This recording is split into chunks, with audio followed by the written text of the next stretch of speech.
भाइयों, क्या कभी आपने ऐसे झील के बारे में सुना है जिसमें पंछी पानी पीने जाती है तो पत्थर का बन जाता है? या फिर ऐसे झरने के बारे में जानते हैं जिसमें हरदम ही आग जलती रहती हो? ऐसी नेचुरल फिनोमिना हो और इसमें भारत नहीं हो, ऐसा हो नहीं सकता है। भारत में भी खून की बारिश हुई है। आज के इस वीडियो में मैं आप लोगों के मोस्ट अमेजिंग नेचुरल फिनोमिना बतलाऊंगा और ऐसे मोस्ट अमेजिंग नेचुरल फिनोमिना को जानने के लिए आप वीडियो के अंत तक बने रहें। First, the bright red lake नेट्रोन।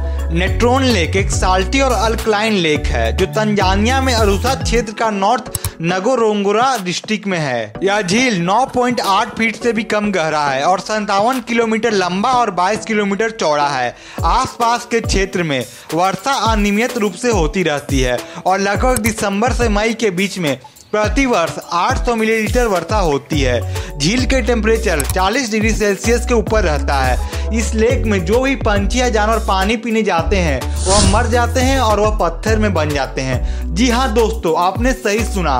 और यह कैसे होता है इससे आज तक कोई भी नहीं जान पाया है। झील का पानी जहाँ इवापोरेट होता है वहाँ के रंगों का कुछ अलग ही विशेषताएं हैं। गर्मियों के मौसम के दौरान जहाँ के पानी इवापोरेट होते हैं लवण का स्तर बढ़ जाता है। नमक खाने वाला माइक्रो ऑर्गेनिज्म पनपने लगते हैं। ऐसे हेलोफाइल जीवों में साइनोबैक्टीरिया शामिल होते हैं।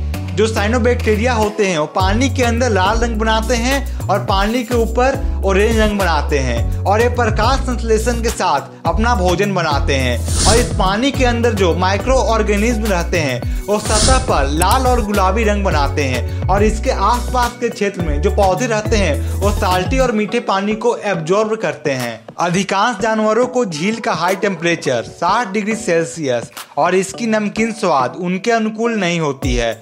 हालांकि कुछ जानवरों और पंछियां इसके करीब रहती है, जैसे फिशेस, फ्लेमिंगोज और etcetera. Second, the morning glory cloud. Morning cloud एक रेयर मेट्रोलॉजिकल फिनोमिनन है जिसमें लो लेवल एटमॉस्फेरिक वेव और बादल शामिल होते हैं, जिसे आकाश में हम लोग बादल को गोल गोल घूमते हुए नजर आता है जो कभी कभी दुनिया भर में नजर आता है। अगर इसे हम लोग को देखना है तो नॉर्थ साइड ऑस्ट्रेलिया के खाड़ी में साउथ साइड में एक जगह है जहां इसे हम लोग देख सकते हैं। मॉर्निंग ग्लोरी क्लाउड सितंबर के शुरुआत में वर्कटाउन में इसे देखा जा सकता है। ग्लाइडर पायलट्स को यह अपने और बहुत ही ज्यादा आकर्षित करता है। 2012 में सिर्फ 4 बादल को देखा गया था। यह वर्कटाउन पहुंचने से पहले ही टूट जाता है या नॉर्थ साइड चला जाता है। इसे अगर हम लोग को देखना है तो एरोप्लेन की सवारी काफी अच्छी संभावना होगी इसे देखने के लिए। यह बादल एक रोल क्लाउड है जो 100 किलोमीटर तक लंबा हो सकता है, 1 से 2 किलोमीटर ऊंचा हो सकता है। बादल अक्सर 10 से 20 मीटर पर मिनट स्पीड से ट्रेवल करता है। कभी कभी केवल एक ही बादल होता है तो कभी कभी 5 से 10 बादल भी हो सकता है। अक्सर यह बादल अचानक हवा के झोंकों को तेजी से काटते हुए वर्टिकल डिस्प्लेसमेंट में तेजी से बढ़ने और सतह पर तेज दबाव उछाल के साथ होती है, जबकि आगे के किनारे पर बादल लगातार बनते रहता है और पीछे के किनारे पर क्षीण होते रहता है। प्राचीन काल से ही यहाँ के असामान्य बादल बनते हुए देखी गई है। स्थानीय गरबा आदिवासियों के लोग कंगोलिया कहते हैं। रॉयल ऑस्ट्रेलिया एयरफोर्स के पायलट्स ने पहली बार 1942 में इस घटना को सूचना दी थी। Third, the blood rain. 5 जुलाई 2001 केरला दोपहर के समय अचानक सी बारिश होने लगी। यह कोई आम बारिश नहीं थी। यह बारिश में पानी का कलर लाल रंग का था। जो लोग इस बारिश को देखे थे उन लोग का कहना था कि सिर्फ लाल रंग का बारिश नहीं हुई थी, वो काले, येलो और हरे रंग की बारिश हुई थी। पहले साइंटिस्टों को लगा कि ये कोई डस्ट पार्टिकल के साथ मिलके हुआ होगा। ये कोई खास घटना नहीं है। साइंटिस्टों ने कुछ देर के बाद उसे अपने लैब में ले गए और इलेक्ट्रॉन माइक्रोस्कोप के नीचे स्टडी करने लगे। स्टडी में पाए कि वो एक आरबीसी के जैसे हरकत कर रही है, पर उसके अंदर कुछ नहीं था। उसके अंदर डीएनए नहीं था, बस उसके अंदर पार्टिकल थी जो हरकत कर रही थी। इस रेन ड्रॉप के अंदर विदाउट लाइफ थी। कई साइंटिस्टों इसके ऊपर इंटरनेशनल लेवल पर रिसर्च करने की बात कर रहे थे और भी एडवांस डिवाइस से इसका रिसर्च होना चाहिए। यह रेन ड्रॉप इतना मिस्टीरियस था कि इसको 10 साल तक लैब के अंदर रखा गया और करीब 2001 में इसके अंदर डीएनए नहीं पाई गई थी, लेकिन 2012 में यूनिवर्सिटी ऑफ ग्लेनमोर्गा में डॉक्टर ने इसके एडवांस डिवाइस से रिसर्च की तो इसके अंदर लाइफ की हल्का फुल्का मात्रा दिखाई दी। यह रेन ड्रॉप इतना मिस्टीरियस थी कि इसे आज तक कोई भी नहीं जान पाया है। Fourth, the eternal flame false.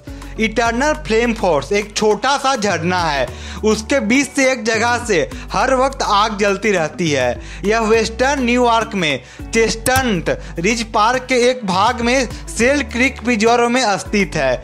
झरने के एक पत्थर के अंदर से एक छोटा सा होल से हर वक्त प्राकृतिक गैस निकलते रहता है जिसे जलाकर एक छोटी सी लौ बना सकते हैं।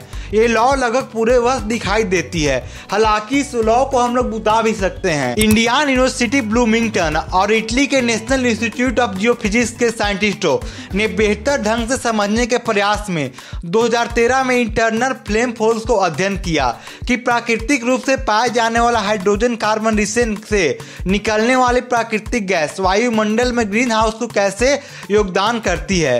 साइंटिस्टों ने पाया कि इसमें इथेन और प्रोपेन के लगभग 35% थी, जिसमें आमतौर पर मीथेन का अधिक मात्रा होता है। उन्होंने अनुमान लगाया कि इटर्नल फ्लेम फॉल्स प्रतिदिन लगभग 1 kg मीथेन उत्पन्न करता है।